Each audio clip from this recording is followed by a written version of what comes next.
How much time we got? We're launching.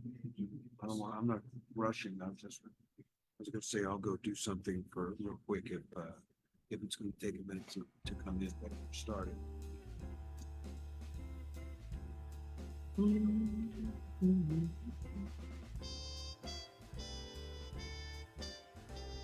Playing something.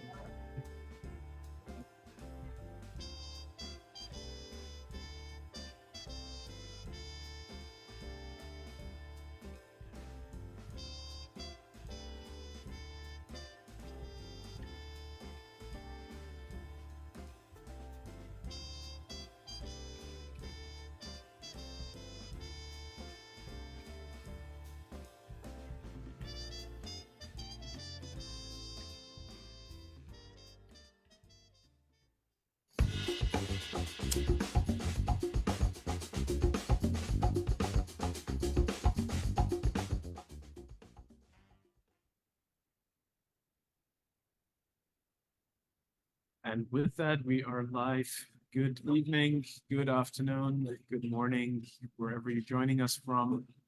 Welcome to the Light 'em Up Lounge, and a very warm welcome from Capital Cigar and Tobacco here in Bethesda, just outside of Washington, D.C., with my mentor, my brother, my good friend, George Brightman, joining me for today's discussion.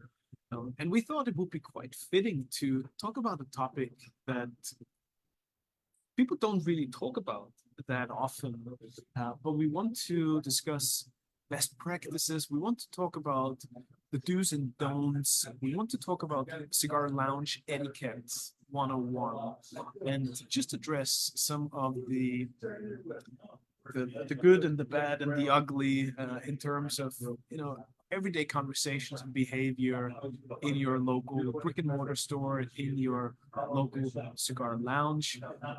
Obviously, George's got plenty of experience in that sphere. We would love to welcome all of your thoughts, your questions and comments, whether it's here at the lounge or over on Facebook. I'm trying to sort of keep track of some of the comments on Facebook, but make yourselves heard, please. Chime in. And we just have another guest stepping up here, joining us. So We'll bring Michael in. He can switch chairs with me once we get underway. So we thank you all for your time in advance. But before we get started, Tony, the manager here at Capitol, the major domo of the hospitality aspect, selected two extraordinary cigars for us to smoke blind, and they're absolutely magnificent, and they smell. They have this bewitching aroma. So, for those of you who are not here with us, tough, we're smoking great heaters, but we look forward to hearing about what you're smoking too. But this cigar has let's put it this way. My prediction is Tony selected an evil cigar for us to smoke. They're going to be phenomenal. It's always tough to pick a blind tasting when you're involved, George, because if the Vitola gives away a little something, or if the wrapper has particular sheen or visual appearance, you'll just pick it in a second. But Tony selected a classical Churchill Vitola for us. Beautiful looks. Cabinet style, not box press. So there's nothing trendy about this cigar. This is just what old-fashioned cigar makers strove to do. And it's got a beautiful aroma of the cold, wrapper, the cold as well as the foot. Is scary. I'm telling you, these cigars are. I think this is going to be an extraordinary experience. What are some of the clues, George, that you're looking at when evaluating a cigar blind? First of all, you look at the construction technique. In other words, you're looking at the foot and seeing how the tobacco is built, whether the various components are distributed properly. I don't know whether you can actually see the pattern of the bunch in that. Another thing I look at is the cap style, right? In other words, exactly how the cap is made Is it a three-seam cap that's closed in the classic Cuban style? Is it the way the Nicaraguans emulate that, or is it the Dominican style of closing? So in this case, we're looking at a triple cap. It's a triple cap, but it doesn't have, if you notice, turn the cigar a little bit and see if there, maybe if you pull it back just a little bit, they can see that it's not perfectly even. It's a little bit irregular.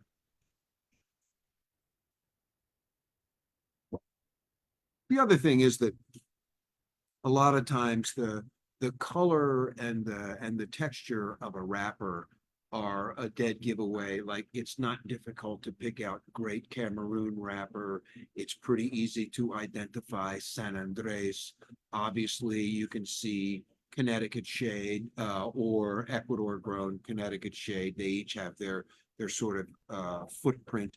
Now, when you start getting into the myriad hybrids that are grown in Ecuador these days, like a Sumatra, a Habano, or the cross, the mingled versions of them, they can send mixed signals. But that in and of itself is a revelation, because what you're doing is looking at wow, here's a wrapper leaf that has characteristics of a couple of different varieties, both in terms of the vein, the grain, the degree of oiliness.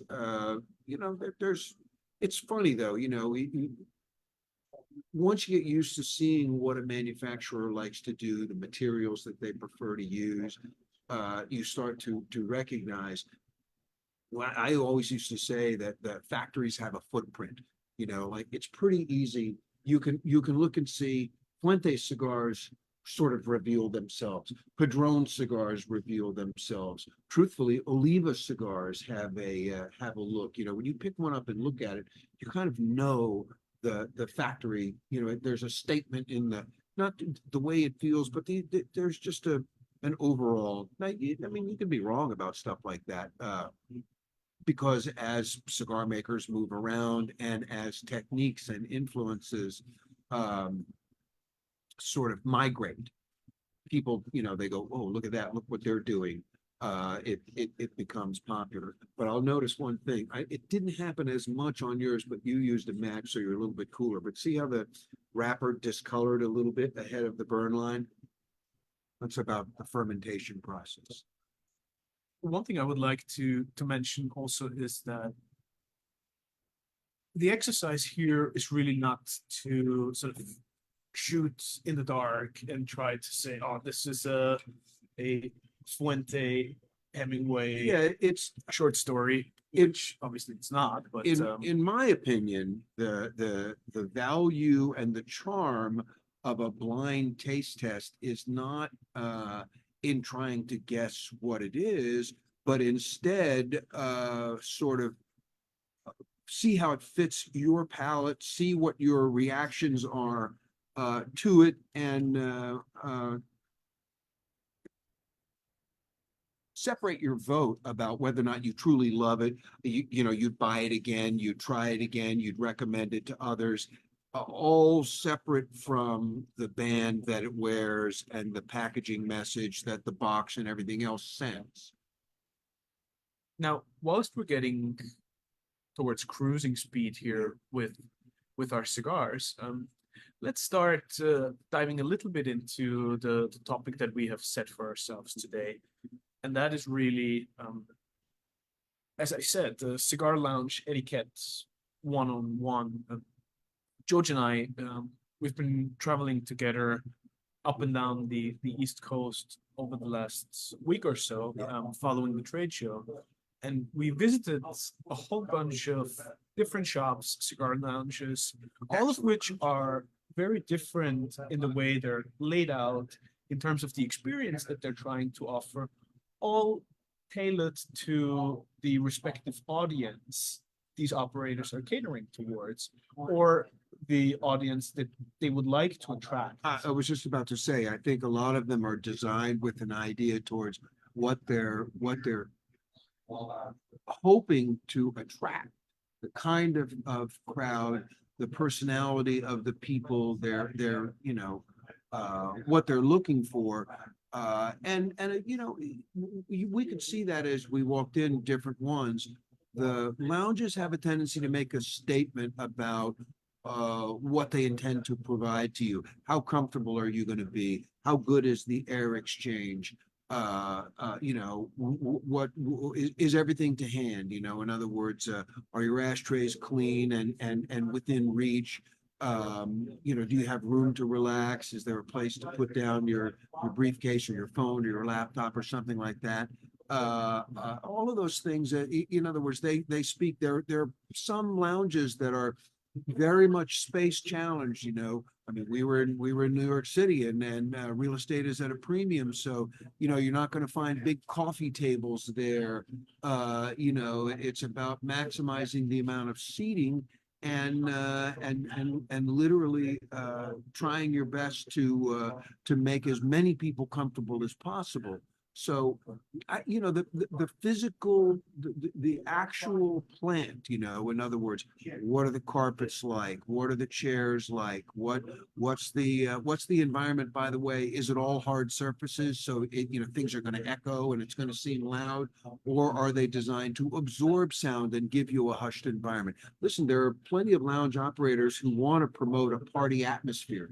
They want the place to seem rocking, so maybe a hard surface is a lack of drapes and heavy carpet and things like that works for them. But honestly, the reason why I was thinking about this topic today is really twofold. One, it's about what a shop owner can do to set a tone about the experience that they intend to provide and how they want their customers to behave, so that you're not being compromised. In other words, as a shop owner who has obviously a job to earn a living, you want to set protocols without being one of those places that posts a big sheet with a load of rules when you walk in, which is a little bit off-putting. It's sort of the opposite of hospitality. Like, typically you don't walk in a bar and see a list of rules or things that are there. You can do this, don't move the stools, and don't move your glass more than you don't want to have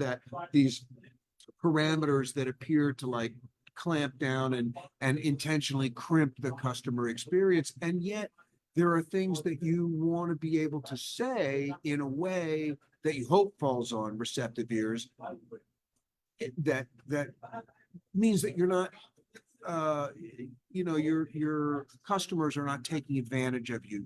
They're not abusing your hospitality. And so before we get into that in some depth, the other aspect that I wanted to talk about that has occurred to me, obviously, in over my many years in the business, I've had varying experiences. It's about what rep behavior, what cigar sales rep behavior is when they come into those lounges, and that again has there's sometimes conflicting interests in that. So in other words, what a cigar store owner might want a rep to do could be at odds with what the customers that are sitting in there want to have happen. What they want to experience. And the boom and this extraordinary era of informed consumer participation has changed the way that experience is defined, let's say. So in other words, when I started in this business, which I had to ride my pony through the snow, and I had to worry about crossing the trolley tracks, but nobody was driving cars. But the behavior, in other words, the way a shop owner interacted with a rep wasn't really relevant to the cigar consumer, the customer that was sitting in the place. They didn't really get the opportunity to participate in any kind of exchange, and they didn't expect to be addressed directly by a rep. In other words, they didn't think it was their right to hear from a cigar rep coming in a store to talk to the assembled customers and engage with them on a variety of levels. Now, in a lot of lounges and shops that you see, the customers are sitting around and they're expecting something from the rep. And it isn't just information, they're expecting some kind of exchange. Fortunately for reps and the companies that employ them, the government has intervened and made it illegal for a cigar salesman to walk into a cigar shop, at least in the United States, and offer the customers directly a smoke. Now, why is that important, or why is that relevant? There was an era when, cigar reps were free with handing out cigars, and it became sort of a de facto expectation. And you can understand why a cigar shop operator might have something to say about that. Like, hey, do me a favor and don't come in and hand out cigars that I don't sell yet to my customers so that they can create demand and I have to deal with one way or the other. And by the way, every time you give somebody a cigar who's sitting in my store, you're providing them something to smoke, which means one less chance for me to sell them something to smoke. And, that might seem petty on one level or short-sighted, but in the larger scheme of things, it actually matters. Right. In other words, especially in places that are, big urban environments where commercial real estate is expensive. And if you're providing a lounge for your customers to relax and enjoy themselves, you have rent considerations and all kinds of other operating expenses. And you don't want anybody compromising your opportunity to sell a cigar to the people that are assembled there for the amount of time they choose to give you. So now I will say this, that leads to one other aspect of cigar shop etiquette, which is the guy that comes in, walks into the humidor, picks the cheapest possible cigar he can, which happens to be an 8.5 by 56 ring gauge. And he starts smoking that as he opens up his laptop and occupies, one of the seats in what could be a limited space lounge for 5 or 6 hours. And the retailer has essentially gotten, their $7 or $8 sale out of him. Maybe they get lucky and sell him a $2 soda and that's it. And that guy is taking up space for an indefinite period of time. That's not so good. So you can see how retailers would complain about that. I think one of the interesting topics to address is we're looking at not only various different concepts in terms of how the shop, how the lounge is laid out, and what the intended business is supposed to be. But we're also looking at various different stakeholders as part of that whole equation. And the owner operator, of course, being the first in that line, with a whole bunch of obligations and responsibilities to make sure that the environment and the ambience and atmosphere is truly in line with his initial concept and what he was trying to create. The challenge is often to make the lounge, the level of the lounge and the quality of the experience match the quality of the inventory that he has on offer in his walk-in humidor or his cabinets. In other words, if you're striving for an upscale mix of merchandise and the guys go back and they find furniture that looks like it was dragged in off the street or picked up at a garage sale, then you're sending mixed messages. But when people have assembled a proper environment and they spend money on air handling, they have a right to expect that their customers support them and don't compromise. In that light, I think today's conversation is also a beautiful follow-up to last week's show when Mike Fagno and I sat down in his basement, in his private man cave, to focus more on the retail aspect of things, curating the humidor, creating that portfolio of treasured cigar experiences to be had by the customers. And today we bring in that other aspect, which really is more of a hospitality question rather than just tobacconist retailing, where it's not only about the inventory and the portfolio of cigars that you offer, but all the surrounding aspects of the overall experience. And you mentioned a couple of very important points. Most prominently, how does the lounge atmosphere, seating, furniture, how things are laid out, the selection of beverages that you have on hand, how does all of that interact and align with the inventory of your walk-in humidor or the cabinets that you've stocked? Yeah, it is.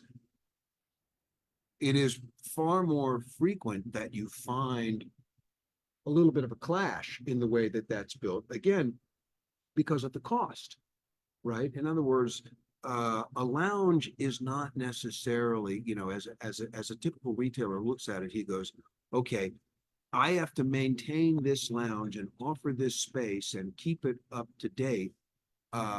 Even though I'm not it, per square foot in my layout, it's not earning me any money. It's a little more complicated than that because there are other factors that come into play, like whether they have lockers and there's membership. And look, I love a lounge as an operator because I want more time to spend with my customers so I can engage with them and talk about the things that I have in my humidor and the experiences that I'm looking to provide. But before we go any deeper in this, I do want to make one really important point about all of this. The thing that cannot be overstated that I don't want to overlook as we discuss this is that the customers themselves form the community. And they are as important to the experience. In other words, if you're a traveler and you go, oh, well, this is a cigar store that has a great reputation and I know they maintain a lot of inventory, I got to go there and see what's going on. And the first thing they do is get inside the humidor and they find something that they want to smoke, and then they go look at the lounge. And the question, a lot of lounges are set up so that there's not really a physical layout that fosters communication and community amongst the people that are there. In other words, is it set up for conversation pods, or do you have a row of individual chairs and you got all these people? In other words, if you line it up so it looks like a study hall, then your customers are going to come in and open their laptops and look at their phones and ignore each other. But if you set up in an environment where they can meet and greet each other and share, then you have a tremendous, you've essentially seeded the ground for a much stronger community to coalesce. And we've seen that recently in a number of places that we visited where the customers are extremely possessive and protective of their environment, almost to the extent that they go and they, somebody new comes in and they look at them and they take a couple minutes to size them up to go, okay, is this a cool person? Do we want to invite them into the club, or are we going to freeze them out because they look like a jerk? Right, so they but they're there because they like this environment and they don't necessarily want to disrupt it. That's really powerful. Once you have achieved that, once you have created that environment where people are behaving like that, you're 90% of the way towards having a lounge that is a reward for a retailer, for an operator, and you can trust that community that you fostered by everything that you've done, your own hospitality approach, but also how you introduce and integrate your customers and allow them to form a community.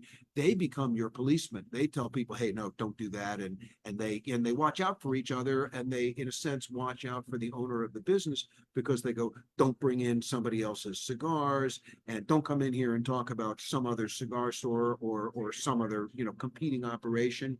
And don't come in with, like I said, outside cigars or outside beverages. And those are, it seems obvious, but you'd be surprised how many people ignore those protocols. In other words, they don't care. They just blindly walk in and they say, well, it's a cigar lounge and I bought something in it, so I can light up anything I want. I can talk about anything I want. And if I brought something with me to drink, then who cares whether the operator sells something or not? And there's an inherent, in a way, there's a disrespect about that, right? In other words, you sit down in a guy's place, like, you would, again, I return to the example of a bar. You wouldn't walk in a bar, ignore the bartender, the stock that's on the wall, and the menu or the cocktail list that's in front of you, reach in your briefcase and uncork a Miller High Life and put it on the bar and go, this is what I like, and I just came from the package store, so why should I buy anything from you? Well, you don't mind if I use this stool, and by the way, have you got a bottle opener or something like that? I mean, the whole thing is ridiculous, but people do that in cigar stores all the time. And it's a challenge for an operator who, has to walk this fine line between I'm really interested in hospitality. I want my guests to feel great. And why the fuck did you bring that thing in my store? What are you doing? So again, and I'll defer to you in this, but hospitality is an art and a skill. It is a respectable trade. There are people that are obviously truly gifted at it and have the ability and the charm and the natural charisma to make people feel at home, to invite them in and warm them up and have them be a part of a group that even they may be the stranger in the midst of 8 or 10 good friends. But some people have that gift and others don't. And it's incredibly rewarding to have someone like that working for you. But it's the other challenge, the other side of that coin is that there are people who they might be really good at running your business and making sure that your inventory is stocked and protected, and they know how to talk about cigars and everything, but they're not really good at hospitality. So they walk through a lounge and they don't empty ashtrays, and they don't see that stuff is out of order or that somebody needs something and is being neglected. So that there are just as many tasks and responsibilities that an owner has that don't appear obvious from the beginning, as there are obligations by the customers that are coming in, that they should respect the house, they should respect the institution, don't abridge these simple principles. And how that gets enforced if somebody starts to color outside the lines is a delicate act. We're really talking about two different skill sets or two different kinds of responsibilities on the one hand, but also almost like two different hats that you need to be able to wear. Not you have only to switch to offer an exceptional portfolio of curated cigar experience that you can offer to your customers, but that hospitality aspect is another layer sitting on top, that if you want to provide that kind of space and experience, is just as crucial for the success of your business in the long term. And I like the fact that you pointed out the community within that lounge and how it's almost self-sustainable. Can be self-policing. It can be self-policing. If you manage to also curate not only the humidor experience, but the lounge experience based on the people who have. But you have to coach your people. You have to coach your people into that culture so that they understand and respect and want to be a part of that. And so once it's established and there is that sense, then you empower them to protect you as well. So they'll reach out and say, hey, don't do that. Don't bring that out. Don't behave that way. And they have their own ways of addressing if somebody is transgressing a simple social nicety, let's say. You mentioned something earlier that struck me, and that is nobody really wants to walk into a place and the first thing you see is the set of house rules with the do's and don'ts as to your environment. I fondly remember a gentleman named Sasha Petraske, who opened Milk and Honey in New York City, truly became one of the forerunners of he's the cocktail artist that inspired a lot of people to want to be in the modern the whole renaissance of the golden era of bartending. Yes. And Milk and Honey had very clearly defined house rules that were displayed throughout the venue in various different locations. With a sense of humor, though. And I think you need to somehow factor that in and manage to get these messages across in a gentle, humorous way in order not to piss people off, but still get the message across at the same time. Milk and Honey was also a small place. Very So it was like essentially it was like walking into a private club. You had you were entering an intimate place and there was an exchange, and he was, by the way, he was a great host, but and inspired a lot of other people, I mean, the list of bars, he's like the Pete Johnson of star bartenders, there's all kinds of people that imitate everything about his demeanor, the way he builds a cocktail list, how he presents behind the stick, all that. And there's this fleet of imitators, many of whom don't get where he does. But you're right that he didn't mind saying, hey, this is how you have to behave.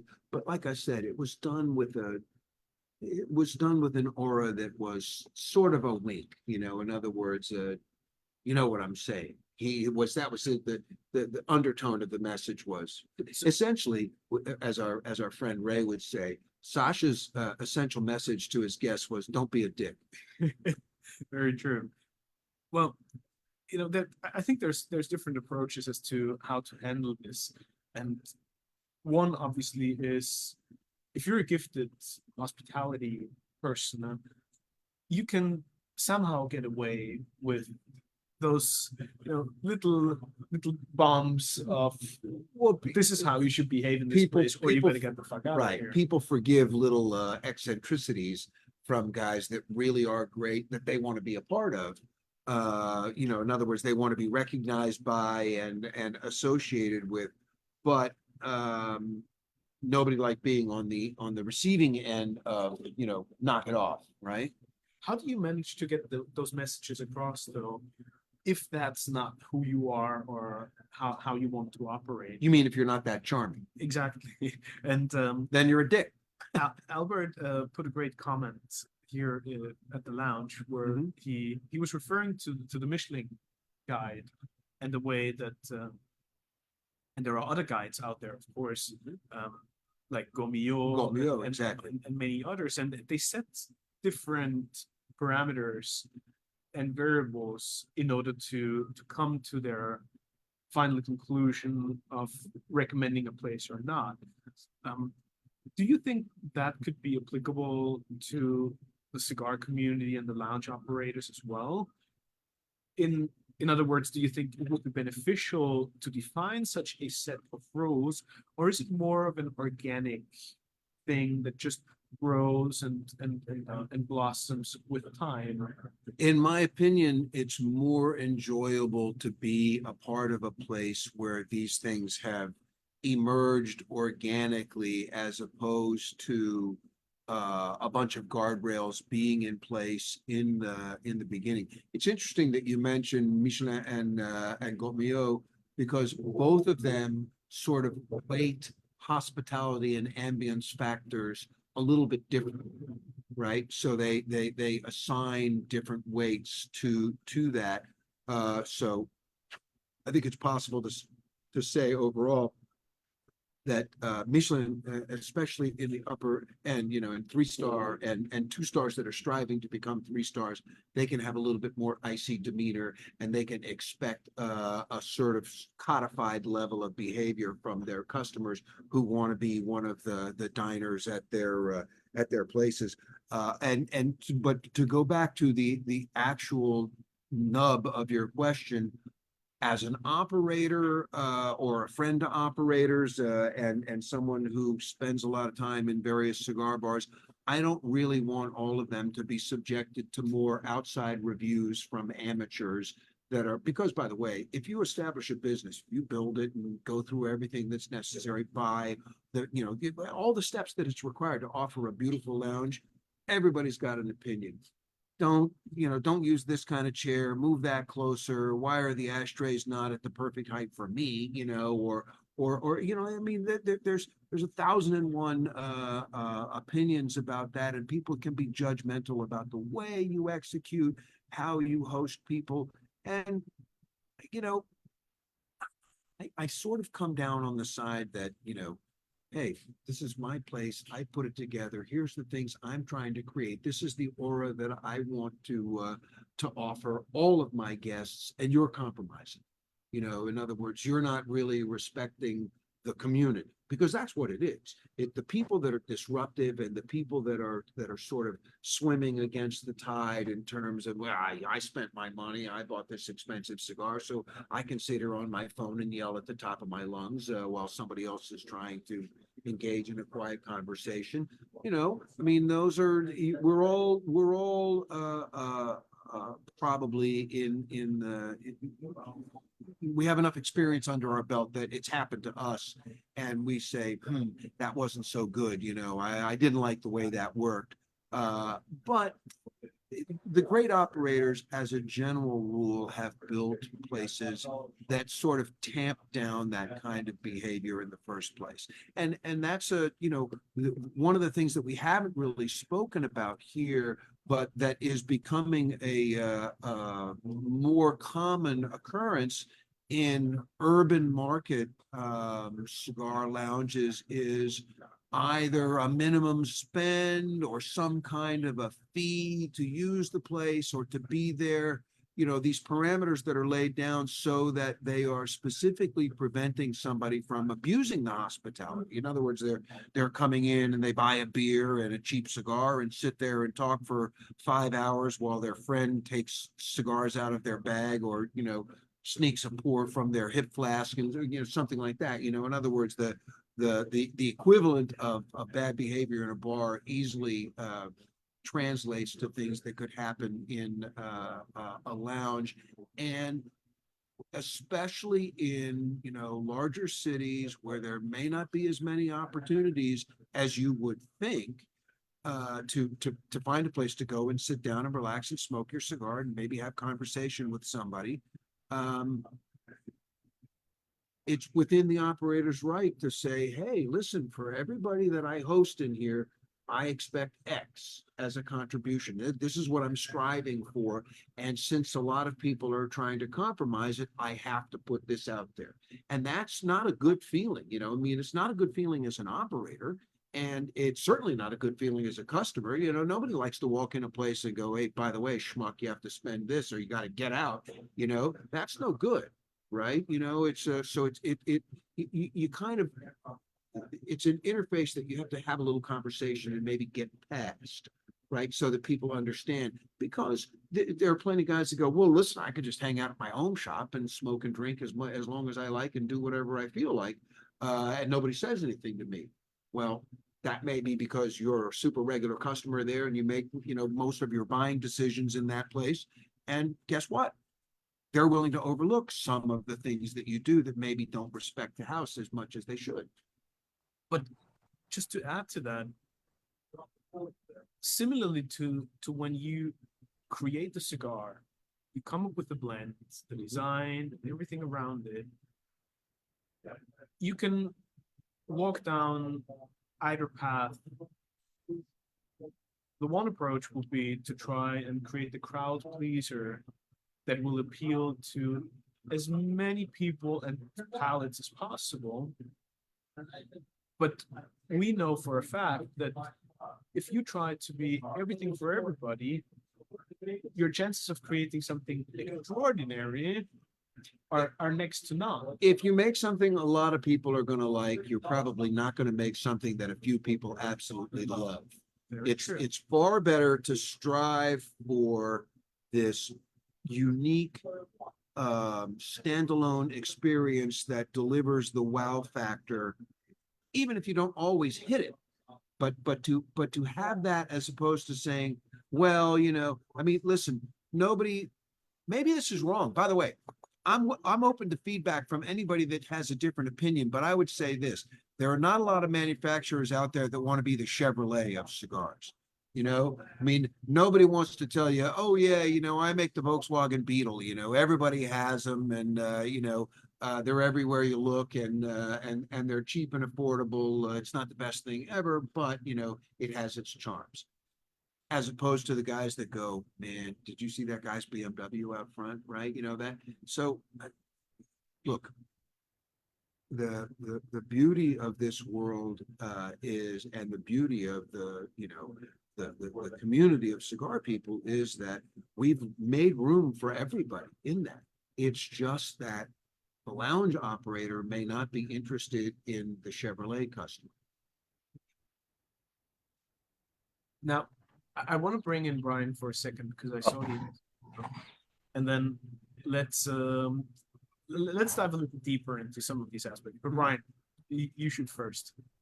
Thanks. Yeah, no, this is super fascinating. I'm curious. I have a couple of quick questions, if that's all right, because you know, I have all kinds of thoughts going on in my mind in terms of etiquette. It's one of my favorite words, and I'm wondering, George, do you feel like, aside from cigars, just in general in the world, that and maybe, you know, maybe this is a U.S. problem as opposed to everywhere else, but there's a decline, maybe, I think, from what I'm seeing in terms of public behavior, in terms of etiquette, and you know, restaurants, you can go fine dining and there's kids screaming. Why are they in here? There's no kids menu, there's no crayons. Why are you bringing kids go to Vegas, you know, kids are at bar, like, oh man, I don't know anywhere else, but like in Los Angeles, I don't know what's up with these young parents and a beer garden. They want to go to the beer garden and bring their whole family, and the kids Their are running stroller around. and their dog. And I work with kids. I'm not like, I don't hate children. I like work, but I'm just saying that's like an example. Or like at a coffee shop, the dude in the tracksuit screaming into his phone so everybody can hear his stupid conversation. You know, things like that everywhere you go. Do you think I'm off on that, or you agree? No, so what you're talking about is the decline in standards for public behavior. We have all learned, and by the way, all of our personal communication devices facilitate being a jackass, you know, and add into that the guy that's riding down the sidewalk on his scooter while he's yelling at the top level, you know. So we it's not like we haven't encountered it. And yeah, there's a variety of things that are out there now that seem like they're enabling people to just travel in their own bubble, and they don't care about how they might be disrupting somebody else's. By the way, I love the setup of your man cave. Is that a tent on your that is absolutely awesome. It's like the Sheik has just set up are the dancing girls. Yeah, no, I'm outside. Yeah, we call it the cabana, as if we're like at the ocean, but we're not. It's like a canopy and some furniture. Yeah, I'm usually stylish. Yeah, I switched. No, but here's the thing. I think about it this way. If one of your friends came in, you invited him over, hey, let's have a cocktail and a cigar in the canopy out back, and he gets on his phone and starts screaming at somebody else, pretty soon you're going to go, okay, either you got to go or he never gets invited back, right? Yeah. If people display bad behavior, you can just sort of ease them out. But the problem is when you're running a business with open doors and anybody can walk in off the sidewalk, and they bring in their dog or they push in their stroller, and then they look around and go, wait a minute, you know, what's going on here? Why are these people behaving like this? What are you exposing my children to? It's like you want to kill them, right? You know, it's just like, what are you doing? You know, you're compromising the very nature of the environment that you walked into. But we all have to deal with that because there are a lot of entitled people out there who think, Yeah, I do what I want. You know, you know, I'm a walking little bubble, and I don't want it disturbed. I can do whatever I want in my personal space, and they completely disrespect everybody around. yeah. Well, that's a good segue into my next question then, because if I had somebody over and I wanted them to have a certain behavior, I would probably set the stage for that. I would probably wear something nicer and you know, make a nice cocktail for them and have a good seating area, and then they'd go, oh, it's like a gentle nudge. Oh, this is what's happening here. So there's a lounge. I talked about this. I complained when Ben was on the show, Sisters in Smoke, and I won't name names, but there's a place down the street that I can walk to that I would love to go to. And I've been enough times now where I just feel like it's not for me. And maybe they have something going on there that just doesn't suit me. And that's, so in terms of, you were saying earlier, the customers and the clientele kind of create the culture. I mean, they all know each other's names. They all seem to get along pretty well. For me, it's the conversation that is a little bit off-putting. I get the impression it's a little bit of like a kind of a too cool for school boys club kind of situation. I've never seen a woman in there, and the guys set up the chairs outside on the sidewalk, and it's just, here's my question. Is it an LA problem? Is it a US problem?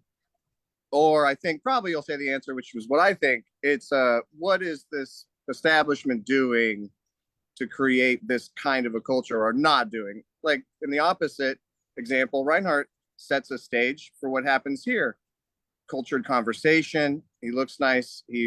Everyone is kind to each other. I've never heard anyone say anything offensive, or rude, but like this lounge. And another example is this place, Joey's. I go into Joey's in Encino and you meet Joey. He's there and he shakes your hand and he meets you. This other place is not like that.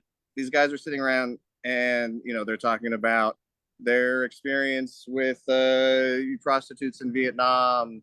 And I'd love to bring my friend Meredith over there to have a smoke with me, but I'm like, I don't know.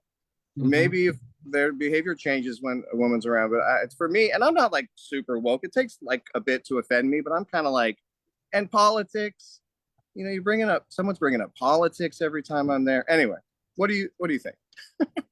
Well, I think, do you want? No, please go ahead. I would say that number one, probably that's as much a commentary on the decline of civility everywhere.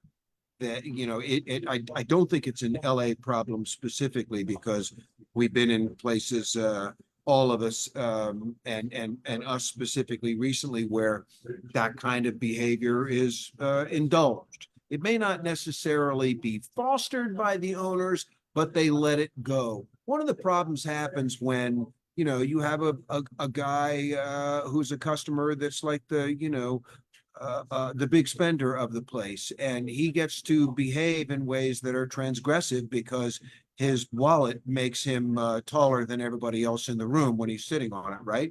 So, maybe they look the other way, but I believe in my heart, and I've operated many places over the years with this as my ethos.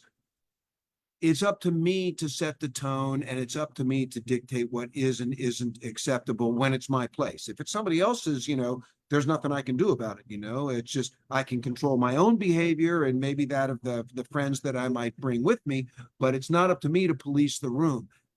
But what it is my right to do is get up and leave and not come back. In other words, I don't reward them with my cash if they're a place that doesn't make a suitable environment for civilized people to sit down and enjoy something, which is this universal, a symbol of friendship and camaraderie and the free exchange of opinions in a respectful way. Like, there's some of the best conversations I've ever had in my life that were far deeper and far more meaningful than virtually anything I encountered in academia, were in cigar stores. Not so much in bars, but I might have had a different intent when I was in bars. But the thing is that cigar stores have a way of fostering people having exchanges, and many times with people who have radically different points of view. Right. In other words, I could tell you dozens of stories about times when I've actually brought together a collection of people who would probably never speak to each other if they encountered each other on the streets. And if they were looking at each other's exchanges on social media, they'd be hurling barbs and insults and everything else. And yet when you put them in a room with cigars and they're face to face and everybody's talking, everything is very civilized. And there are a lot of times when, I'm not going to say that minds and hearts get changed, but people respect the idea that someone else could have, a different point of view about something, that even politics, that the exchange is, to use again, I return to this, it's civilized. It's exactly the way it's supposed to be. reasonably mentally competent adults are exchanging opinions about something and respecting each other. And that's, to me, that's the height of it. The beauty of cigar stores is that the elevator operator, the auto mechanic, the Fortune 500 CEO, and the tech fund bazillionaire can all hang out in the same place. And typically, cigars are the thing that brings them together, and they find a brotherhood where they're exchanging stuff. Now, they might go out and, one guy might short the stock and the other guy might leave your tires flat when it rolls out of the garage after the fact. But at least when they're together in the cigar store, everybody is kumbaya. And that's the beauty of it. That's what we're striving for. So anybody that comes in and disrupts that, if they don't play nice with others, if the community doesn't find a way to come together and act like the antibodies that eject that person from the cigar store posse, and the owner either doesn't find it within their purview to do that, and they let it go. In other words, so that becomes the order of the day. Then it behooves you to find another place, and you're doing the right thing. You take your money somewhere else. Yeah, I just left. But then I'm like, where am I going to smoke my cigar? I'm going to walk down the street and get dirty looks. Well, no. What has to happen is you have to start charging admission to the tent.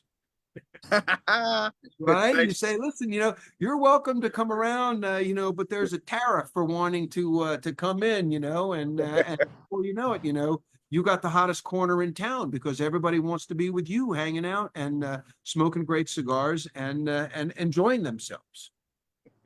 Thanks, George. Cheers. Back at you, man. Thank you for participating. Jose, good to see you, brother. First of all, good evening. But at least you're here. I cannot be not present even for a minute or two. Well, thank you. When my good friend George Brightman and of course Reinhard is there. George, indeed, very interesting observations that both of you did. But what I would like to hear from you, because you and I have been going to lounges for 40, 50 years, and maybe you could go a little bit back in time, because we all know, Reinhard doesn't, because when we were going to places, Reinhard was not born yet. So I think you could go a little bit back in time and maybe kick it off at the 80s and tell people how lounges were in the 80s. Stores were 400 and 500 square feet.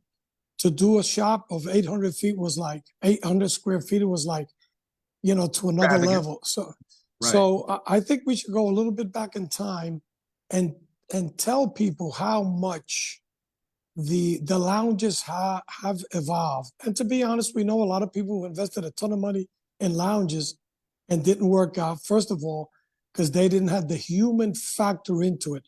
The lounges were beautiful, the TVs were beautiful, but they didn't have the right people running it. So I think it would be very educational for people to really appreciate how much we have advanced lounge-wise and store-wise, going back to our days of, when we were still young and had black hair, going to shops.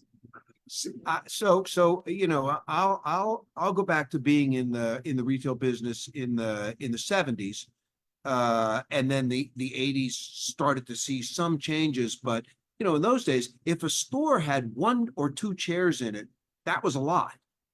So the issue was that the operator, whether he was the owner or the manager who was the face of the business, he was behind the counter all the time. In other words, you would walk in that store and expect to see basically one person or maybe one other person there. And that operator had the ability from behind his counter to entertain all of the people who were there as customers, but they didn't spend all their time there. In other words, it was a pretty rare customer that would come in and buy a reasonable sized cigar, light it up and smoke the whole thing while he was there. It was far more common for a guy to come in and either pick up the cigars they wanted or pointed to the ones that he wanted, and the owner put them on the counter. He bought his cigars and they had a little bit of conversation, how the Mets do, screw those Yankees, they got all the money, or, the Dodgers are going to, whatever it is, they'd have that little exchange.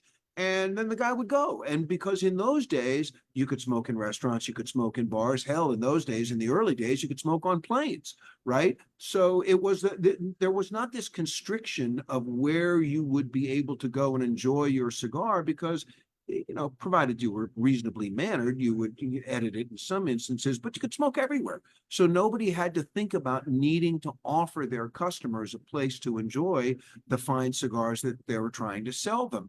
But I will say this, a lot of those guys who ran stores that had charm to spare and built these places where customers wanted to come and hang around, before you know it, there's 3 or 4 guys leaning against the counter there. They're all the time. And the owner has to say, guys, give me a minute. I got to go wait on this guy and do some business.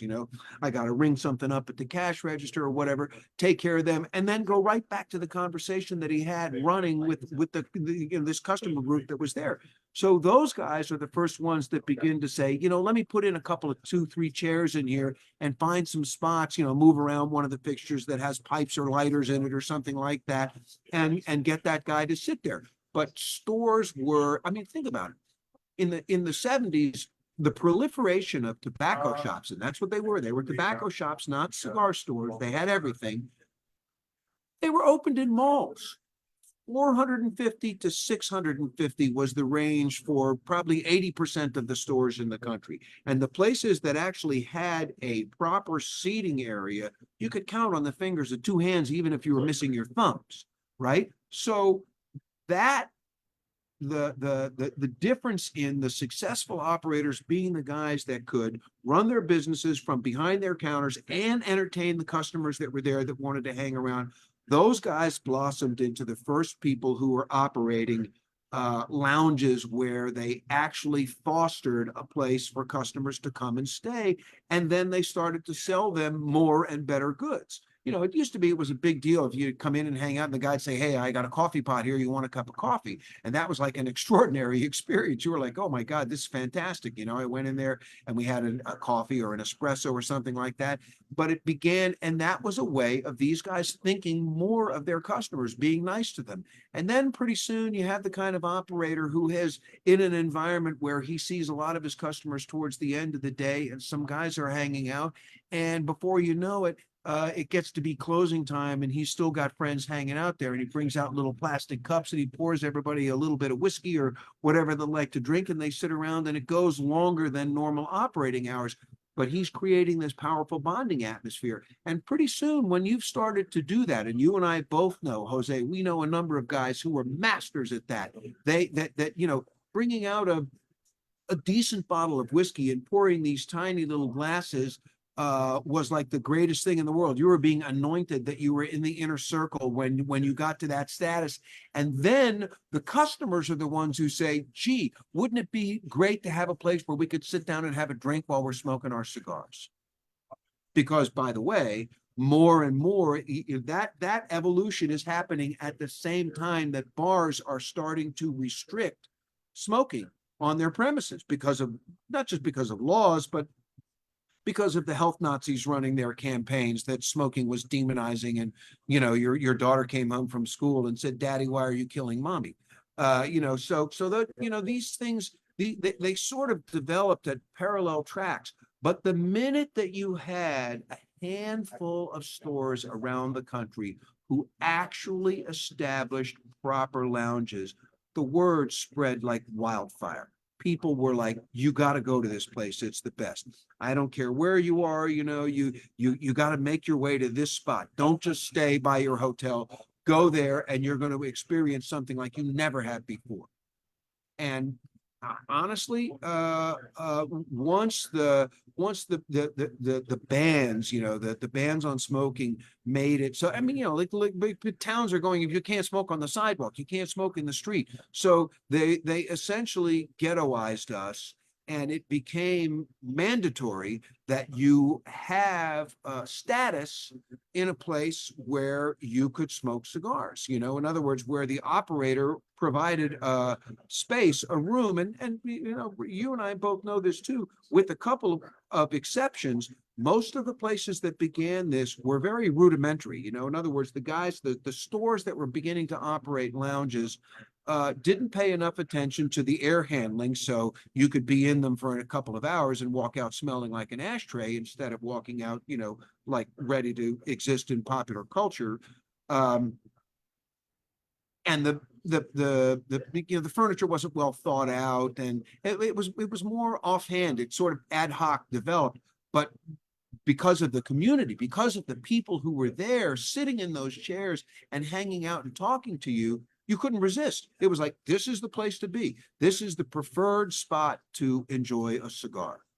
And we're lucky that those places became popular enough. We don't need to say all the names, but there were a handful of them who were pioneers. And the minute that they started attracting customers and getting people to acknowledge, to say, listen, when you're there, you got to go to this place. And even if you're not there, you got to go there. You got to visit this town, and you got to go to this place and see. And then they would come home and go, why don't we have a place like that? And that's the first thing that happens.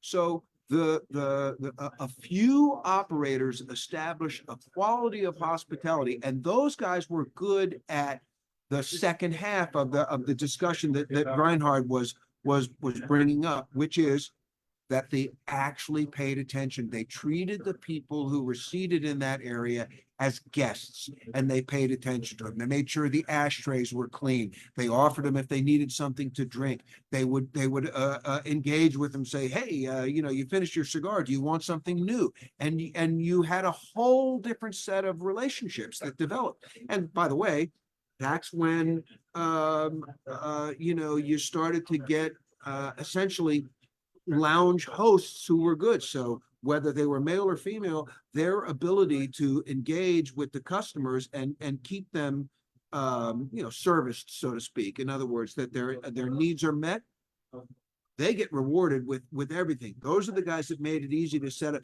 hey, we're going to have lockers here, and you can have your stuff stashed in it, and you're going to get preferred access to seating, and boom, before you know it, you're off to the races. That's what everybody wants to do. So, and by the way, what's interesting is that many of those pioneers who started this are still around to this day, and a lot of people who imitated them, who thought they were going to steal their formula, but they left out the hospitality part, they faded and went away. Totally agree. We don't have to mention names. Yeah. But look, I think that when Reinhard brings in certain guests, I think sometimes we talk about state of what's happening, but like Carlito and I say all the time, we got to remember not only cigar making, who brought us to the dance, but also who was the people who innovated so many things that we're all now benefits of it that we take for granted. Exactly. That we take for granted, right, Jose? That we just expect that that's the way it should be. But it took certain people to take the steps to make those things happen. And they should be respected. They should be celebrated. They should be, like I said, I'm not trying to name names and say that there's only one or two people who did this right. But there were pioneers, and they paved the way, and a lot of people who copied them are successful, but to a lesser degree because they don't pay attention to the hospitality portion of the equation. Oh, I agree 100%. But anyway, I want to throw in my 2 cents. I always like to see Reinhardt, and I like to see the young and the old together. I mean, you're not old, John. You're not that old, George. Precisely. Father Time and the New Year's baby. Great. We really appreciate it. Jose, do me a favor. Spend a couple extra minutes. I want you to listen right now because we want to do a pivot. We actually have somebody with us today. It's Michael Rushing, whom you know very well from the very able Fuente and Newman representative here in the Washington, D.C. area. And one of the things that we wanted to cover is etiquette about cigar rep behavior when they go in stores and how people are expected to engage with them. Oh, I'm not leaving. All right, cool. Michael, please come. Please have a seat. So all you ships at sea, this is Michael Rushing, who is our area. Who does he work with? Hello, how you doing today, y'all? Oh, we're doing good, Michael. Let me tell you something. You are with probably one of the most knowledgeable people, not only in the States, probably worldwide. So you might learn a thing or two if George likes you. So you better get him to like you. Will do. And Jose, of course, I appreciate all the words of wisdom you always He bring rocks. to the table at every moment you interact with anyone online or in person. Yep, absolutely true.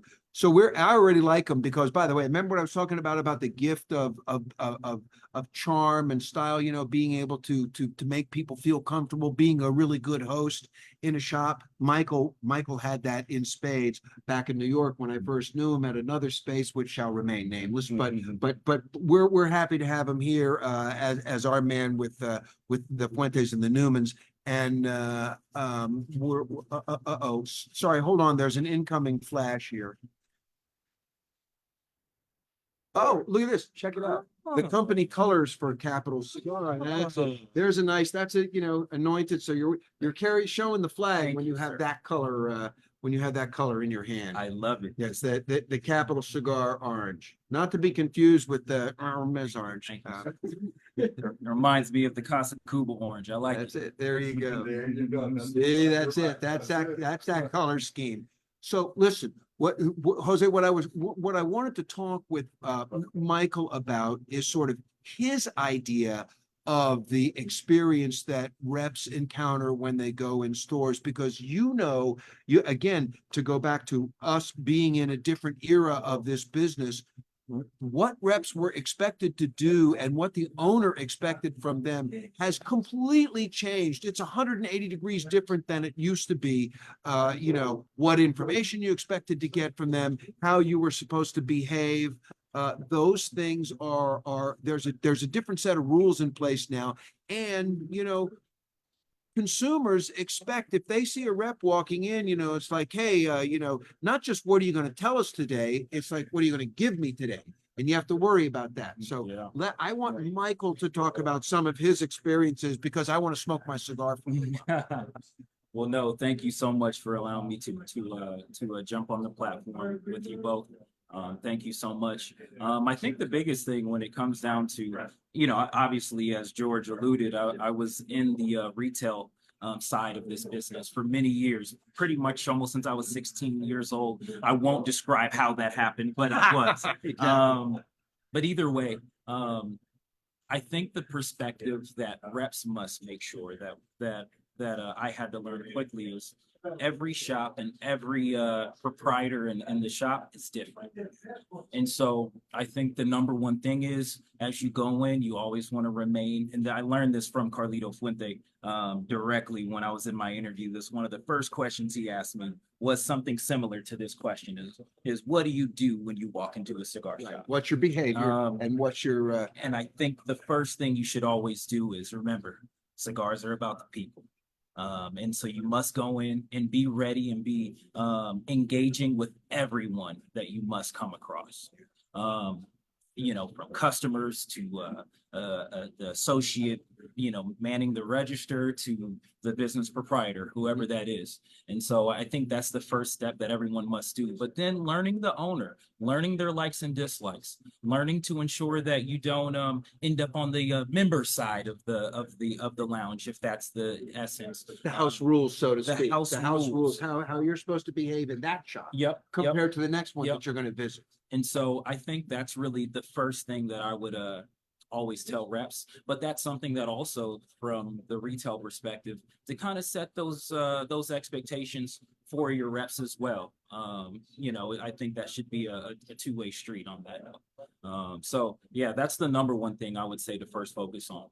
But it's about the people. And so I hope everyone comes in and really enjoys their, whatever they do, whether they sell cigars or they distribute cigars, and enjoy and talk with the people. You touched on something that's really, really important there. And it's maybe something that not every rep gets. The minute that you walk in a store, first and foremost, you're a brand ambassador. You are representing your company, not just its portfolio and its products, but the entire, the cigar maker and all of his family, all the team around them. You are the living, breathing symbol of that they're encountering. And so you have to be gracious. But again, the second part of what you said is you have to read the room and you have to know what the owner expects of you. There are owners who are perfectly happy to have reps go in and engage with every single customer that's in the store and go through all kinds of additional steps beyond what a traditional rep, in the old days, a rep used to come in and he'd say, hey, we got this new cigar and it's going to come out here. This is what it costs per thousand. And, you can buy it in chocolate, vanilla, and strawberry. Which do you want? And he'd give you that information. It wasn't his job to educate your customers. It wasn't his job necessarily to educate your staff. And it wasn't his job to dictate, how you operated in his store, because he expected you to come in, talk to him for 10 or 15 minutes, give him the 411 on everything that's happening, and then get the hell out. Right? Go. It wasn't your job to actually be an ongoing brand ambassador engaging with everybody that's in there. But once you have lounges and a whole bunch of customers and they all go, hey, Michael, how you doing? And they love it. And they, they know you from a variety of different circumstances. So they feel like they have a friendship and they can engage with you in a different way. But I feel sorry for some new reps that are coming in the business today and they don't have any rules. Nobody has trained them. Nobody has given them the guidelines that, you better watch out for this and you can't do that. And you have to do this and this while you're there. And if you do the rest, if you do the education and the customer interface and all of that, you get gold stars on your forehead and you're doing good. And everybody says, that's great. We love you. Come back whenever you can. But they sometimes they put the cart before the horse and they don't understand, I'm there to do business. I'm there to facilitate the owner's operation. So I got to respect his rules and do things his way. There's a lot of reps that don't recognize that. And they come in immediately, they're talking to the customers and they're maybe talking about a brand that's not on the shelf in our humidor. And the customer's like, hey, when's that going to happen? And you go, well, never, as far as I'm concerned, because we're firing this rep. He's never coming back. Okay. So, but would you do me a favor, send Tony back? So would you, when you're up front, would you send Tony back? Because we were going to have him sit in for a minute. I would say the key word that since I've been hearing you guys talk, the last 30 minutes or so, was really just setting the tone and setting those expectations. I think that's number one when it comes down to interaction from both sides. Setting expectations with customers upon the way or the culture that you want in the store. What they're allowed to get away with.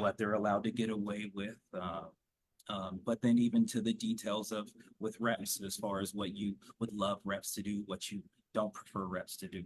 But that's the key word that I think must be used in all aspects of the business. Yeah, Jose, you've been through this more than once about trying to coach reps into what they're supposed to do. And it's almost equally valuable to remind them of all the things that they can't do or that they shouldn't do. It's funny you mentioned that because there was a couple of things I was going to say, and we can go back. You and I in time. The rep of today is not the same rep of 5 years ago, definitely not the same rep of 10 years ago, and definitely not the rep of 30 years ago. Rep before, go in, give a couple of samples. Now the rep not only has to really know from A to Z about the product, he's the brand ambassador, he is the face of the company, but also he's the person that has to get the trust of that retailer, of that staff, and those consumers to believe in him and to believe in his product. And it's sadly, because at the show we were talking, that it really makes me sad seeing reps walking in flip-flops, shorts, T-shirts with more dirt than a cornfield. And to be honest, if I would be Carrying a plastic store bag owner, of samples. yeah, and if I would be a store owner, somebody walks in like that, I mean, I don't care. And without mentioning names, we know of companies that do business with the company and will not allow the rep inside. So Yeah. we don't have to, we know who they are. But you know, what it does is companies like ours that has without a doubt, probably the best professional sales team in the industry. And that's one of the things that makes Fuente different.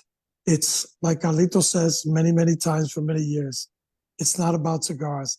It's all about the people, and it's all about the human factor in your sales team, in the stores, and even the human factor with consumers. So My two listen, what I cents. want to do is take a minute right now and have Tony, because he's got a minute. Tony Abdullah, who's the manager here at Capital, you know him very well. I want Tony to sit down and talk. He also has a lot of experience in the industry. And what I wanted him to do was share a little bit about, maybe he'll give us a horror story too about reps that have visited him in the past, but also about what he expects. In other words, as an operator of a store, here's what I want from a rep. So without further ado, Tony Abdullah from Capital. Mike, Tony, Mike. We've met before. Hey, Jose, how are you, sir? Good to see you again. George, thank Oh you my, for the introduction. oh my God! They allow anybody on Reinhardt's I show know, today. man. You know, it's my own place. I get thrown out at least once a week. Don't worry about it. It's fine. Great to So, see you. It was awesome to see you in Vegas and the whole team of Capital. And I know Yeah. you're doing a hell of a job because, you know, the good news goes around fast. The bad news goes even faster, but you're doing a great job. They might keep you there for a couple of more weeks. I might got a couple hours on me. We'll see. But good to see you. Thank you so much. And thank you so much for Michael, Reinhard, George. Thank you guys for hosting here in the store. It's a great honor. I love having you guys in. Always nice to see you guys. Add some extra energy and excitement to the store, you know? So I guess the topic on hand is reps and, you know, what we expect and experiences that we've had in the store. I'm very happy actually to be sitting next to one of my favorite reps and friends. You know, Mike, I've known from before when he was managing Casa de Monte Cristo. So he has the unique experience of being on both sides of the coin with us, you know. He not only gets to experience it now as a representative for Fuente, but he also saw what it was like running his own shop. Yeah, yeah. And you know, all the experiences, really you just need to take notes, learn from all of your personal experiences, because you'll be surprised the most minute things that you'll pick up are things that you'll use later on and be a you know, a major asset to you when you're engaging with different people. But yeah, you know, I don't know about horror stories or if not You know, different. thank God, things man. that You you know, can- I've been very lucky. We haven't had too many horrific experiences. One of the things that I do notice from time to time, it's impact of a person when they come into the lounge. You know, cigar stores and cigar lounges have their own flow and they have their own time and way of operating. And I've noticed that whenever a rep comes in, you know, it breeds this pop of excitement. Everyone, you know, so and so is here, you know, and they want to bombard them with questions about this and that. So I think it's very interesting. You see certain reps that are very good about using their time in the store wisely, and they try and not just blow up what's going on, but they very surgically and impactfully go in and have these discussions or conversations with people, and as quickly are able to pull themselves out. So for me, that's a really big thing. That and the one, I guess the one, not a horror story, but the one interesting thing is when you have people who, let's say, overstay. You know, the people that have the heavy butt, they sit down and they plop for a while. I remember one time we had a rep from a company and he was a very nice gentleman. It was just that we didn't do business with them. So, you know, we had a discussion. It was about 5-10 minutes. And I said, thank you for your time, you know, da da da da da. And then he just kind of lingered in the store. And I told him, I said, you know, if you want to sit down and have a cigar, you're more than welcome to. He chose to just kind of linger in the store. So that was an interesting exchange. It's like he didn't really know what that next transition was. He wasn't used to somebody saying we're not interested. So Yeah, it can be always tough. I mean, of course, you know, from reps, you know, we oftentimes want to always engage and constantly learn about that business, because especially from my end, coming from a lounge, I want to be able to meet your needs to the best of my ability. So the more time we have, the better. that's really what we want, and what me personally I thrive on is defining the right cigar that you guys might be missing, or what we can do to enhance the cigar you already carry. And so that's always the tough juggle. But when I do say is there is a time to sometimes to leave, and I have in my days learned times where anytime a rep is sitting around, a little too long, it's always ends up being a bad thing. Anyway, so Whenever you see somebody give you one of those, well, I guess it's time, keys and cues that people don't always take. Yeah. I'd say that's probably the biggest issue. That, and I've noticed sometimes, and again, to your point, when reps come in, they're excited about the product, they want to educate, they want to teach the masses. But if you're in the middle of a sale and they come in and they kind of hijack the conversation, I've noticed that happen from time to time with certain people. Yeah. And it's one of those things I consider it a faux pas. It's like if you're in conversation with somebody about a cigar or, what they might be interested in, somebody just torpedoes in and says, well, if you like that, you're going to absolutely love, Cigar A's, limited 2024, da da da da da. It's like, dude, I'm in the middle of trying to, discuss something with my customer. Don't interject yourself into that. Yeah. And that's one thing I would say that I do try to possess when I walk in, is using that, hey, I want to be a curator of their experience when I'm coming in. I want to see my retailer do well. And so it's not just always about my product. And so He's very well mannered about that too. So when I come in, I appreciate that. But no, when I come in and someone's looking for something that may not even fall in the lines of some of the lines that this particular retailer might carry from me, I still only try to aid in that person buying a cigar and getting the correct cigar. Because that's only going to make that retailer more of a go-to shop for them. But secondly, it's going to hopefully instill a little bit of confidence in what I have to say and what I need. So I really think, a rep as well as a proprietor and people who work at the cigar lounge really do need to work together on that. And it's not about me. It's really about us. And that's really going to continue to grow the brands either way. Tony, let me ask you a question. Yes, Because sir. we've seen it happen a million times. You're working with XYZ company. You're in a business meeting, and all of a sudden that other rep sits a chair away or intervenes into the conversation. How do you handle that? I've had that experience happen. Yes. People often see these company reps in here and they think, oh, it's public forum. And to kind of differentiate or demarcate and say, hey guys, listen, if you want to hang out with, Mike, for example, that's more than fine. You got to give us about 5 minutes. I'm just wrapping something up with them. I said, and then please come and join us, sit down for a cigar. I said, but you just got to give me that 5 minutes. That's really, we want it to be a welcoming environment. We want, our customers, our guests to be happy whenever they see these guys. But at the same time, there's a certain period of time where it's just, you need to get some work done and then you can hang out and we can have playtime. I'm not going to name the store or the company, but I've seen on 2 occasions the rep being thrown out of the store and don't come back again. Yeah, we've all heard horror stories over the years, especially. Tony, Yes. I would love to ask you a question. Yes, sir. Since you were both on the behind the counter side, experiencing reps coming in, and we've experienced numerous of these conversations that unfold. What do you think is one of the questions that reps do not ask often enough? Wow. Once they get into the lounge. What you're saying for the guests or for the retailers? Retailers. That's a good question. I want to actually think about that for a second. I mean, something that I think a lot of people are very in awe about what I ask is about some of the details of what's selling and what's not selling. I really just want to get to the nitty-gritty of really what's happening in the industry or in your store, and what's actually not moving, what's something that is moving very well, what is happening different with that cigar, just because that's going to give me the knowledge of how I can better help them be able to move that product, be able to make that connection, and learn truly what their difficulties are. I'll tell you what, actually, it's when you see these reps from certain companies take interest in not only how their line in the humidor is doing, but how the humidor overall is doing.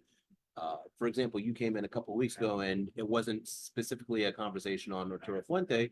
You were saying, "Hey, man, how's this new line doing for you guys? How is this being received in the store? You know, how is the shelving of this? We did some rearranging, and it's more so taking a broader interest in the catalog, how overall the humidor is performing, and not specifically the one company type. Yeah. I think for me, when a rep shows that, they're showing, foresight and thinking and planning, not only how their brand is doing, but what the health of the overall humidor is. One final question for both of you. Yes. When thinking about the frequency of visiting a shop, Mhm. well, how do you balance keeping that relationship healthy, active, and alive, but without necessarily overstepping and I'm gonna let evoking the Mike answer that question. I need to step away for just a moment. Yeah. going too far in terms of visiting too often, over engaging in the relationship and the conversations. I think this could be from a couple different perspectives. I've been blessed with the opportunity to work for two great companies and with Arturo Fuente and JC Newman both, to where me describing or spending a lot of time to educate may not be quite as important. Rather, as when I talk to, maybe other reps who might be selling a product that, may not be as well known. So I think that could be something that's different. But I often say, typically, I work for two companies that want me to be in stores. They take their pride in being able to be present in retail stores to ensure that they know that we are a partner for them and we want to see them do well and grow our brands together. And so because of that, I'm told that I need to be in stores quarterly, but I do think that there's a fine line. I do learn that some places that they would prefer me to do things on an appointment basis, make sure I'm there. And I know in those stores, I need to ensure that I mark out a whole hour of my time to ensure that I'm engaging just with that store for that whole time. And somewhat, for that type of store, I would see once a quarter. For some stores that are very more relaxed, I don't need to make appointments for as often. Some of those stores I would probably see more often, just to build that rapport, and they are very lighthearted and want to see me in the store engaging with customers. Those are the ones that I would probably see more often. So it's about finding what that retailer prefers and what their needs are and how much of they want you to dictate what's in their store. I saw that we have a question from Ian as well. Ian, please chime in. We would love to hear your question as well. Hi, thanks, and enjoying the conversation. But first of all, I want to know what's the cigar that you're blind tasting. If you could find that out and let us know, please. And secondly, I've been to a number of. I'm from England, and generally in our cigar lounges we don't have TVs. And I've been in lounges in America. I went to the Casa de Monte Cristo in Miami, lovely lounge. The air conditioning was superb, but there's screens all over the place and everyone's watching the basketball or whatever, and they're not talking. And I wonder what your view is on the lounges which have, loads and loads of TVs, but it rather mutes the conversation. I don't know what your view is. Others I've been to, I went to one in Sanford in Florida, and it was a great lounge, no TVs, and you could talk and meet people, and that was part of the fun of it. I think there's one easy fix for the TVs being present, but not necessarily dominating or preventing the community exchange. That's no volume. The minute that you have volume in a TV, it quashes everything else that's happening. Look, if you're watching the Super Bowl or the World Cup or something like that, then everybody's there. They're all invested in it, and it is a community event. But anytime it's just some, like a baseball game that's 1 out of 160, or, a regular soccer, a regular football match on, it shouldn't be owning the room. It shouldn't be allowed to do that. But, it's more or less in that instance, it's like picking the bar. You know, you pick a bar where you know that you're going to encounter the people that you like to go and chat with, and you don't need a TV. You know, it's counterproductive towards the reason why you're going, the social exchange that you're after. And so to some degree, people sort of self-select in the kind of cigar bar operation that they opt into. There are plenty of places where there aren't any choices about that. You know, and by the way, in those operations, you can easily have them, you can have the TV put on, you know, the super titles down below so that, you know, that you're reading the caption and they get the, you know, the commentary and the things that are there. So they're not dialed out. You're not quashing the experience for them, but you're acknowledging that having a TV broadcast dominate a cigar lounge is, to my way of thinking, totally counterintuitive for the kind of environment you want to create. You know, listen, there occasionally, you know, I used to have a lounge where I did a movie night once every a couple of weeks. And, you know, people knew that they were going, and when they were in the lounge, there were going to be a movie. So that wasn't the night that you went with your friends to just hang out and have a chat, because the group was invested in watching the movie. But that's rare. That's not an everyday experience, and you don't allow it to affect everything else that happens all the other times that you go in. So, but that's a really good point. TVs have a way of sucking up attention and completely altering the environment. And the truth is that they do it even when they're not, you know, when there's no volume. They have a tendency to draw your attention. So we like to put rotating still lifes and you know, maybe different videos of cool cigar art and stuff that's up, as opposed to having the TVs, unless there is something that is specific group focus and group interest. Yeah. But that's a great question. And it's another aspect of whether or not an operator is really paying attention to the environment that he's trying to create and what his customers want. Yep. I mean, I could, By the way, we're still smoking blind. We don't know what it is yet. Do you know? Did something get whispered to you when you came in here? I did. I did So catch wind of a little right. bit of it. All right, so you're not going to say anything So I right now, can't. but you're aware. I was talking too much, so I'm way behind the way these guys are. Reinhard is more than halfway, but let's pause for a minute and talk about these cigars because they're phenomenal. Yeah. And thank you, Michael. We appreciate your time very much, very much. And I hope you all enjoyed that. So, speaking about the cigar, the question we often ask ourselves when lighting up one of these blind samples is there something in the aromatic profile, in the taste profile, that strikes us as familiar or well known, in order to then try and start diving a little deeper, teasing out what you recognize, what peeling you back like. the layers of what we could possibly have in our heads. Right. And so far, you have some familiar notes and some that are not, Very true. Absolutely. because this is a beautiful, let's take one half step back and say, so far, you're really enjoying this cigar. It's rich, it's elegant, it's behaving beautifully. I mean, I don't know whether you've been noticing, but the ash is gorgeous, and there's a very, you know, you have a nice thin mascara line. It's the burn is beautiful, the draw is great, but the mouthfeel of this cigar is rich. It began when we first started. There was a slightly oily quality to it, which was very intriguing. It wasn't off-putting at all. And it made you salivate. You know, in other words, to be honest, I was sort of already salivating when I smelled the cigar and felt the cold draw before I lit it, but it has fulfilled in spades my anticipation. There's a firm grip in the core of the experience. There is a sweet, slightly savory nuance to it. There's a grainy core with beautiful texture to it, Yeah.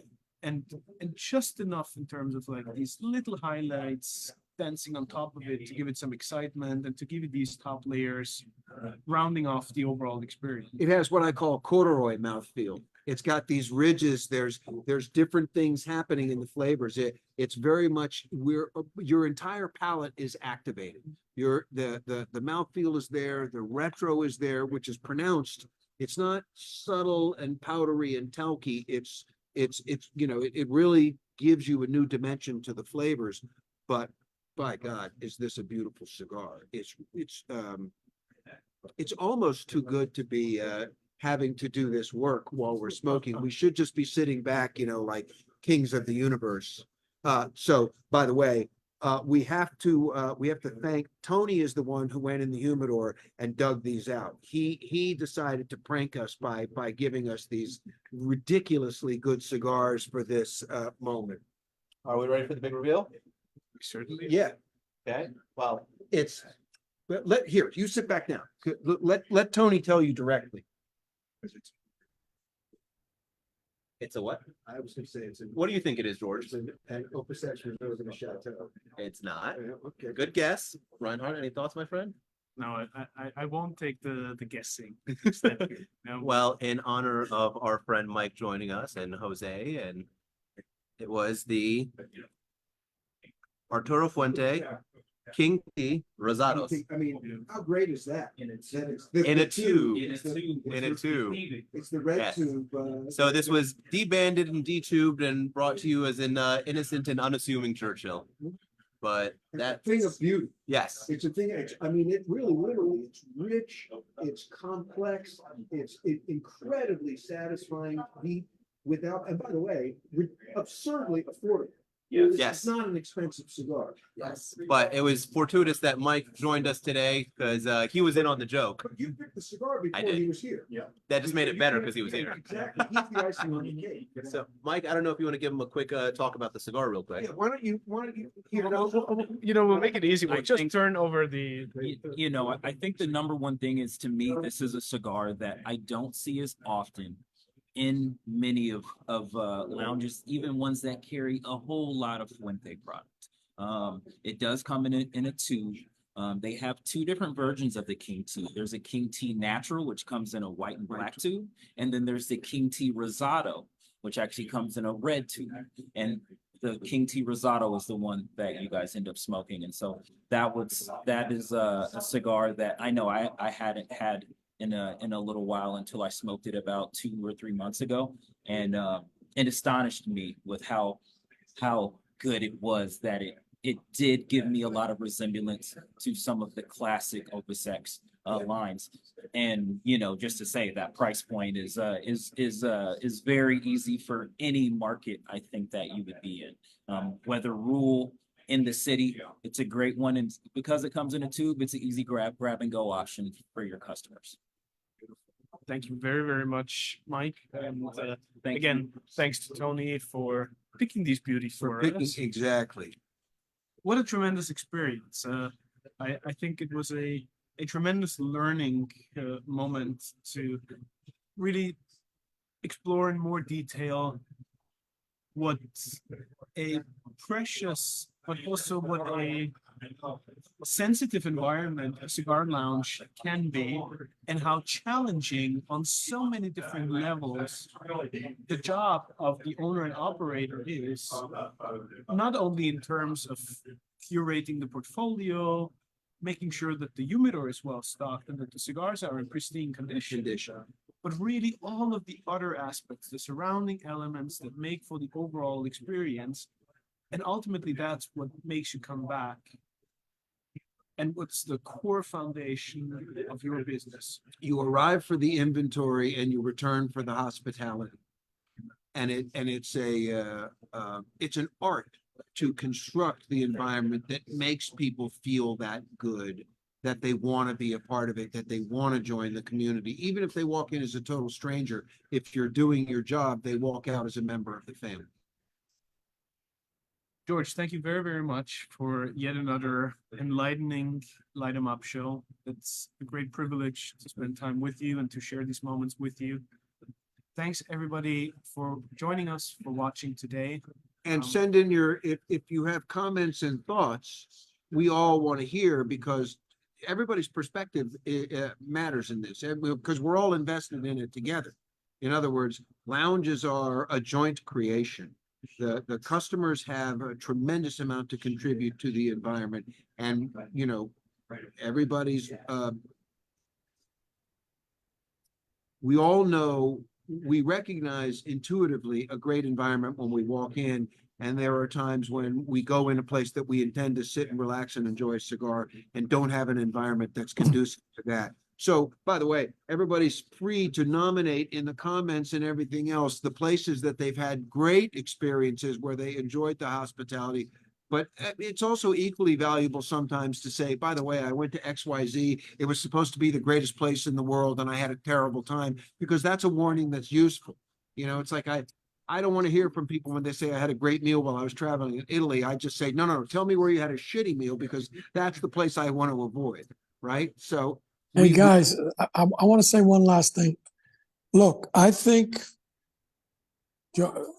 Jasper, I know you're saying hello to everybody. I think that everybody, whether you have a small shop, a medium-sized shop, a big shop, or you're planning to open up a cigar shop or even a private lounge, you should watch this show when you have time, quietly, make notes, because to me, this was very informative, very educational, and to be honest, very truthful of what the industry is today.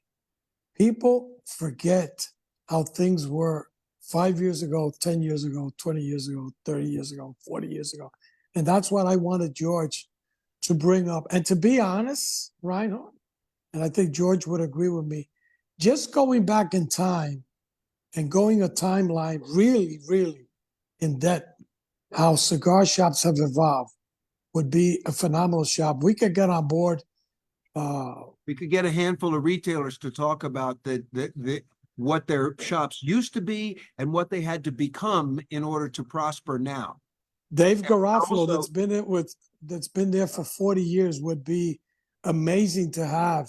We could have 2 or 3 guys in there and just go step by step through all the hardships that a lot of them had to go through, what a salesman was before, what a salesman is today. Because to me, I think all these shows that we're all on, we do it because we love it, but also we want to make consumers, store owners, factory owners, reps better at what they do. That's my 2 cents. Amen, Jose. Always the best, Jose. Thank you so much for your time. Always, I like to see old people and some young people. Side by side. Bless you, Jose. And again, a big and most heartfelt thanks to everybody joining us today for your precious time, joining us here at the Light 'em Up Lounge. We'll see you all again next week, same time, same station, with Mike Copperman from Yes. Cigar Rights of America. Cigar Rights of America. So, And See you. and in the near future, another blind taste test. oh yeah, absolutely. You can't get enough of these. So thanks, everybody. It's a So wrap long. for today. Thank you. Light 'em up. Goodbye, everybody. Good night. Good night.